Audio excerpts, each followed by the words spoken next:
राजस्थान की खबरें अब सिर्फ देखिए ही नहीं, पढ़िए भी हमारी वेबसाइट rajasthantak.com पर। नमस्कार, मैं हूं सुरेश फौजदार। आप देख रहे हैं राजस्थान तक। राजस्थान की जो सियासत है वो काफ़ी समय से गरमाई हुई है, खासकर चुनावी वर्ष शुरू हो चुका है, लेकिन राजस्थान की कांग्रेस सरकार में जो कलह है वह थमने का नाम नहीं ले रही है। मुख्यमंत्री अशोक गहलोत बजट सत्र अब शुरू होने वाला है, बजट पेश करने वाले हैं। दावा है ऐतिहासिक बजट होगा जिसमें युवाओं को तवज्जो दी जाएगी। बजट कैसा होगा वो तो समय बताएगा, लेकिन फ़िलहाल राजस्थान की जो सियासत है, कांग्रेस सरकार कहती है हम रिपीट करेंगे, बीजेपी कहती है हम इनको नेस्तनाबूद करेंगे। हालत राजस्थान के किस तरह से हैं, गुटबाजी है।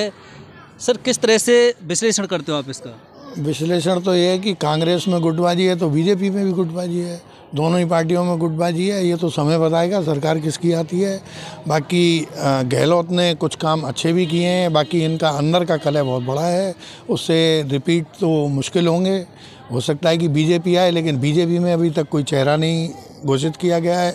जब तक चेहरा घोषित नहीं किया जाएगा तो वहाँ भी दिक्कत आ रही है, क्योंकि वहाँ भी ये नहीं मालूम कि कौन आदमी आगे आएगा, किसके बलबूते पे चुनाव लड़ेंगे, या कि मोदी जी के ऊपर ही लड़ेंगे। अगर मोदी जी के ऊपर ही लड़ेंगे तो क्या सिचुएशन रहेगी कह नहीं सकते, क्योंकि राजस्थान में अभी तक जब तक चेहरा नहीं आता है तो सरकार आना संभव नहीं होती है। लेकिन बीजेपी कहती है कि नरेंद्र मोदी चेहरा है, उसके आधार पर ही हम चुनाव लड़ेंगे। कांग्रेस में बात चलती है कि मुख्यमंत्री चेहरा बदलना चाहिए, सचिन पायलट को मौका देना चाहिए। दोनों से कैसे आप?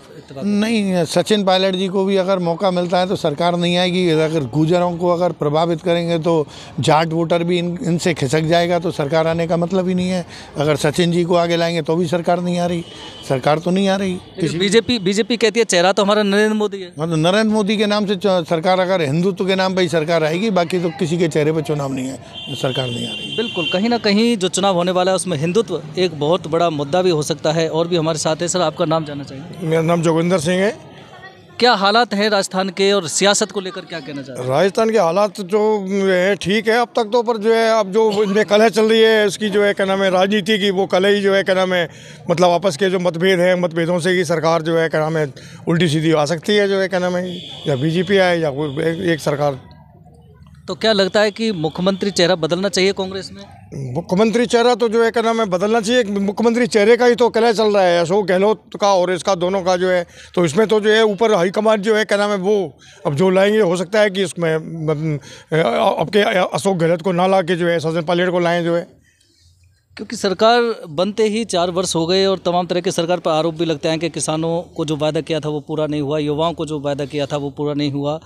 बजट वो बहुत अच्छा ऐतिहासिक पेश करने जा रहे हैं, तो इस सभी को कैसे देखते हैं आप?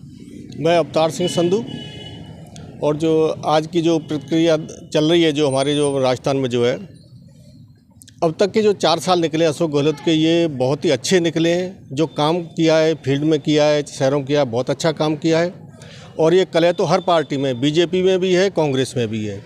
ये तो कोई भी पार्टी ऐसा नहीं आखिर तक जो अपने आप को जो समेट लेगी वो इसमें दोबारा रिपीट कर जाएगी। अगर कांग्रेस अपने सबको समेट लेती है तो कांग्रेस रिपीट हो सकती है, इसमें कोई दोहराई नहीं है, क्योंकि काम के हिसाब से। और अगर बीजेपी की जो कलह, जब तक ये चेहरा नया नहीं लाएंगे तब तक असंभव है जो है। बिल्कुल, चेहरे की जो है ना मांग कांग्रेस में भी होती रही, वही हाल शायद बीजेपी में भी देखने को मिलेगा। सर, आप तो काफ़ी बुजुर्ग हैं, अनुभवी हैं, सियासत आपने लंबे समय से देखी होगी। अब सियासत वर्तमान क्या कहें? वर्तमान तो यही है साहब, कांग्रेस काम तो ठीक किए हैं, इसने अच्छे काम किए हैं, पर लेकिन अब ये चेहरा चेंज करने पे तो बिल्कुल नहीं आएगी सरकार कांग्रेस की। जो ये चाह रहे हैं पायलट के, ये तो सब वोट और कट जाएंगे इनके। कांग्रेस के वोट तो और कटते हैं इसके हिसाब से, तो अगर सचिन को लाते हैं तो। बीजेपी में भी वसुंधरा राजे अलग थलग पड़ी हुई है। इसका भी चेहरा कोई ना कोई देखो अब कौन आता है, जब भी सरकार बनेगी। बीजेपी भी बहुत मुश्किल है, वैसे कांग्रेस ही आ सकती है इस हिसाब से। तो अगर वो नहीं आती है वसुंधरा तो कांग्रेस निश्चित आएगी, अगर गहलोत जी आते हैं तो। सर, एक चीज़ और जानना चाहेंगे, जो वर्तमान में विधायक हैं या मंत्री हैं, आपके स्थानीय भी होंगे, उनसे क्या कितना खुश हैं, और उसके आधार पर आप विश्लेषण कर सकते हैं कि सत्ता किसकी आएगी? मैं चरणजीत सिंह भाटिया, मैं इस विषय में कहना चाहता हूं कि वर्तमान जो मंत्री हैं, और भरतपुर से तो मंत्रियों की पूरी कवायद है, लेकिन उसके बावजूद भी ना तो राजस्थान में मंत्री लोग कुछ कर पा रहे हैं और ना ही भरतपुर ज़िले में कोई विशेष इसका कोई प्रभाव पड़ रहा है। ऐसा विकास भी नहीं हो रहा है। गहलोत जी ने काम अच्छे किए हैं, लेकिन सरकार स्कैंडल में फंसती जा रही है। बार बार घोटाले और पेपर लीक होना और कई ऐसे मामले हैं जो सरकार को डुबा सकते हैं। तो मैं तो इस विषय में कहना चाहूँगा, अगर सचिन पायलट जी को भी लाते हैं तो जातिगत आधार पे भी विभाजन होगा। इस सब का ध्यान रखते हुए या तो हाईकमान इसमें दखल दे या गहलोत जी और सचिन मिल बैठे हैं तो इन्हीं की संभावना ज़्यादा लगती है। भाजपा का भी कोई चेहरा सामने नहीं आया है। मोदी जी का जो चेहरा है वो राष्ट्रीय चेहरा है, लेकिन स्थानीय चेहरा बहुत ज़रूरी है मुख्यमंत्री का जो है। जब तक वो उसको उजागर नहीं करेंगे तो बड़ा मुश्किल होगा बीजेपी के लिए। और मैं तो समझता हूँ शायद कांग्रेस ही रिपीट होगी, लेकिन इनको विकास कार्य पर ध्यान देना चाहिए। बिल्कुल, ये बात भी सही है। मोदी राष्ट्रीय चेहरा है और वही वजह है कि 25 लोकसभा सीट भी जब चुनाव हुए तो उनको बार बार जाती हैं। स्थानीय जो स्थायी राजस्थान स्तर का जो बीजेपी चेहरा है सीएम के लिए, वो घोषित होना ज़रूरी है। सर, 17 जो प्रतियोगी परीक्षाएं वो उनके पेपर लीक हो जाते हैं, विधायक मंत्रियों पर भ्रष्टाचार के आरोप लगते हैं, तो क्या लगता है कि जो दावा कांग्रेस कर रही है अब रिपीट करेंगे, उस पर असर पड़ेगा? नहीं, सब चीज़ों का फ़र्क तो पड़ता है, लेकिन इतना फ़र्क नहीं पड़ता है इन चीज़ों का, ऐसा कुछ नहीं है। बाकी जो अब भरतपुर की बात करें तो भरतपुर में मंत्रियों के होते हुए कोई कार्य नहीं हो रहा है। भरतपुर की इतनी बुरी हालत है कि यहाँ प्रशासनिक अधिकारी इतने स्ट्रॉन्ग हैं कि वो मंत्री के कहने से काम नहीं करते हैं, वो अपनी मर्ज़ी से काम करते हैं। तो मंत्री वहाँ कोई ना कोई दाल में काला है जो कि मंत्रियों के कहने से काम नहीं होते हैं, या तो मंत्री उसमें सिम लेते हैं इसलिए काम नहीं हो रहे हैं। भरतपुर की स्थिति तो इस बार नगर निगम की तो ये हालत कर दी, पूरी खोखला करके पटक दिया नगर निगम को। तो अपन उन चीज़ों को एनालिसिस करें तो सरकार कैसे भी रिपीट नहीं होती है भरतपुर के हिसाब से।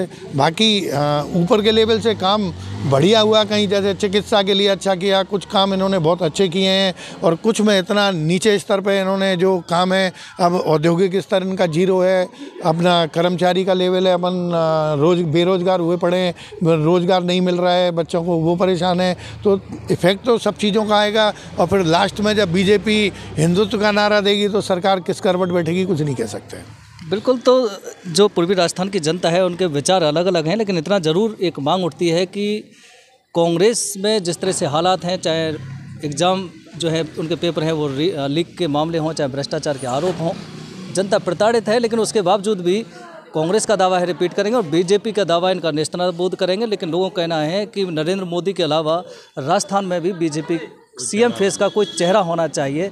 देखते हैं 2023 के विधानसभा चुनाव में कौन बाजी मारेगा, क्योंकि जनता सभी का आकलन करती है और जनता ही सर्वोपरि होती है।